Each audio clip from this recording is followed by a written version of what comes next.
Hello, listeners. Welcome to Let's Listen, your space to listen, learn, and speak better. If you haven't subscribed yet, kindly do. It really motivates us to create more useful content for you. And do share your thoughts in the comments. We read every single one. You know, Meera, travel season is coming, no? So many people are planning trips, and I feel that they really need some solid travel phrasal verbs. They make conversation so smooth. True, yaar. And most of these phrasal verbs sound very natural in real life travel. Like just yesterday, my cousin said, we need to set off early. And I smiled thinking, perfect usage. Setting off simply means starting the journey. So common. Exactly. And I remember using it last time when we went to Ooty. I said, let's set off before sunrise so we can reach before the crowd. See? Simple, natural, and very travel friendly. Speaking of travel, another one I love is check-in. Everyone hears it in airports, hotels, but many people don't use it confidently. It simply means giving your details and getting registered. Yes. Like when I went to Hyderabad, I told the receptionist, "Hi, I'd like to check in." Perfect, smooth. And same for flights too. I checked in online. So convenient. And immediately after check-in comes the next one, drop-off. This is such a classic. It means leaving someone somewhere, usually by vehicle. Like, my friend dropped me off at the airport. Very normal, very conversational. Right, and the opposite of that is pick up. When someone comes to get you, I'll pick you up at 6. These two are like travel twins.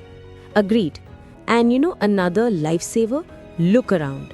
Anytime we travel to a new place, we just explore, wander, discover. For example, we looked around the old market and found some amazing handmade things. Yes, I still remember you saying that in Pondicherry. Let's look around the street before we decide where to eat. So stylish. And now comes one of the most used, head out. This simply means start moving or leave the place. Like, we'll head out after breakfast. Actually, I think I used it yesterday. I'm heading out to buy some snacks for the trip. It sounds modern, natural, everything. Travel also includes mistakes, right? One common one is get lost. And it doesn't always mean a big problem. Sometimes it's fun. Like, we got lost in the narrow lanes of Jaipur, but honestly, it was the best part of the trip. True. And when we get lost, we usually ask around. Such a helpful phrasal verb. It means asking different people for information. Like, we asked around for the best cafe and everyone suggested the same one.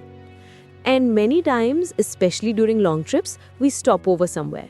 This means taking a short break in between two long places. For example, we stopped over in Chennai on our way to Port Blair.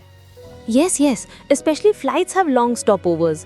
And the moment you reach the room, what do? You freshen up. So Indian, so natural. I reached the hotel, freshened up and went straight to the beach. Another one I love is check out. It simply means leaving the hotel after paying. We checked out at 11 a.m. and headed to the station. Oh, also plan out. When you plan something in detail. Like, we planned out the entire trip on Google Maps. It sounds so smart. And when plans change due to weather or strikes, people say, we had to call off the trip, which just means cancel.